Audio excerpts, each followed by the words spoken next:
Hai guys, Assalamualaikum warahmatullahi wabarakatuh. Perkenalkan, nama saya Hoirunisa Aziza dari kelas 2 Shift 3 Pagi Prodi Akuntansi Fakultas Ekonomi dan Bisnis Universitas Muhammadiyah Tangerang.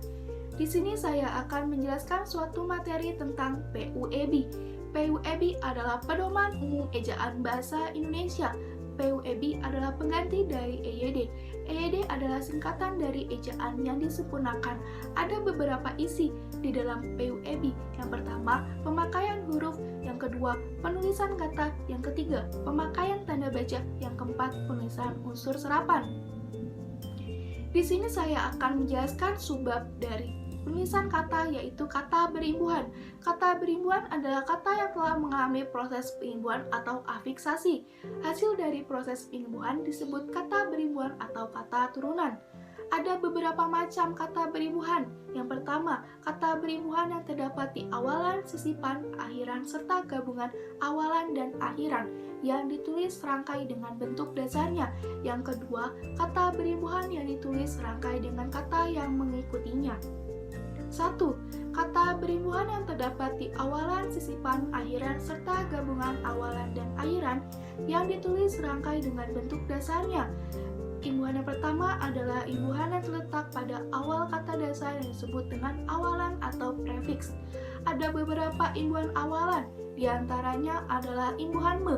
Imbuhan me berfungsi untuk membentuk kata kerja aktif pada kata dasarnya. Contoh, men plus dobrak menjadi mendobrak. Imbuhan yang kedua adalah imbuhan ber. Imbuhan ber juga bisa berubah menjadi dua bentuk, yaitu bel dan be.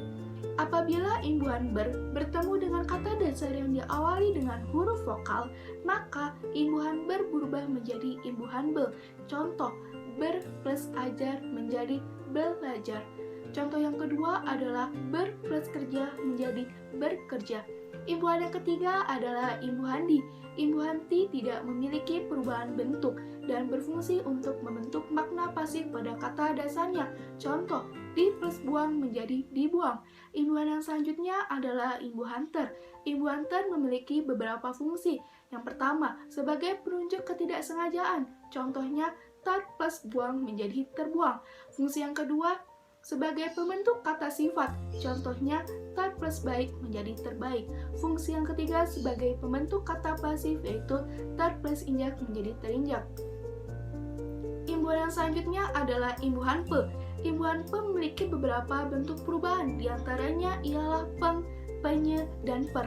Imbuhan pe memiliki beberapa fungsi. Yang pertama, sebagai penunjuk pelaku atau kata sifat.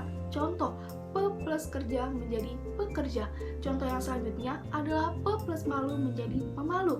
Fungsi yang kedua sebagai pembentuk kata perintah. Contoh, per plus lambat menjadi perlambat. Fungsi yang ketiga sebagai penunjuk alat. Contohnya adalah peng plus goreng menjadi penggoreng.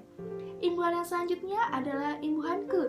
Imbuhan ke tidak memiliki bentuk perubahan, tetapi imbuhan ke memiliki fungsi sebagai penunjuk urutan. Contohnya, ke plus 2 menjadi kedua, ke plus 5 menjadi kelima. Imbuhan yang selanjutnya adalah imbuhan yang terletak di sisipan. Imbuhan yang terletak di sisipan disebut juga dengan infiks. Imbuhan ini diantaranya adalah L, M, dan R.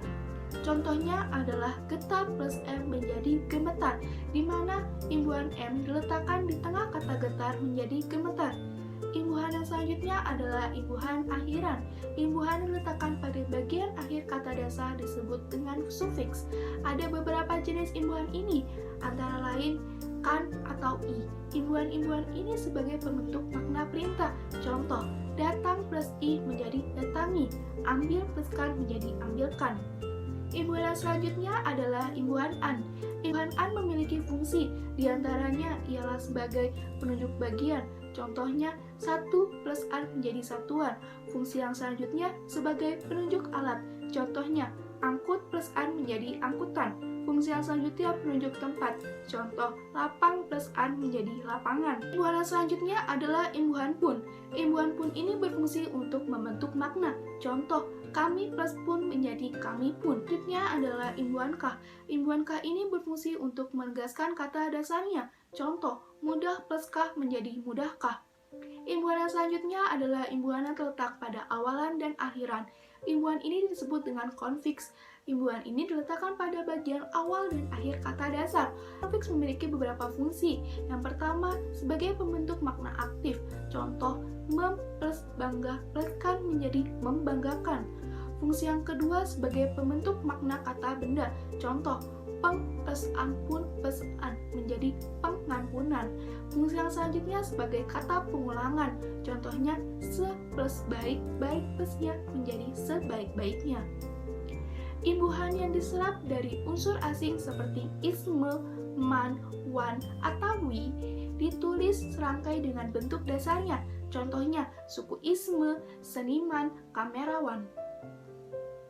Yang kedua, kata berimbuhan yang ditulis serangkaian dengan kata yang mengikutinya. Contoh, adibusana, aerodinamik, antar kota, antibiotik, pascasarjana, pramusaji, prasejarah. Berimbuhan yang kedua ini terdapat beberapa catatan. Yang pertama, bentuk terikat yang diikuti oleh kata yang berupa huruf awal kapital atau singkatan yang berupa huruf kapital dirangkai dengan tanda hubung. Contoh, non-Indonesia, pan-Afrikanisme, pro-Barat, non-ASEAN, anti-PKI. Catatan yang kedua adalah bentuk maha yang diikuti kata turunan yang mengacu pada nama atau sifat Tuhan ditulis terpisah dengan huruf awal kapital. Contoh, marilah kita bersyukur kepada Tuhan yang Maha Pengasih. Catatan yang ketiga adalah bentuk maha yang diikuti kata dasar yang mengacu kepada nama atau sifat Tuhan, kecuali kata esa ditulis rangkaian. Contoh, Tuhan yang Maha Kuasa menentukan arah hidup kita. Contoh yang selanjutnya, mudah-mudahan Tuhan yang Maha Esa melindungi kita. Sekian materi tentang kata berimbuhan, kurang lebihnya mohon maaf. Wassalamualaikum warahmatullahi wabarakatuh.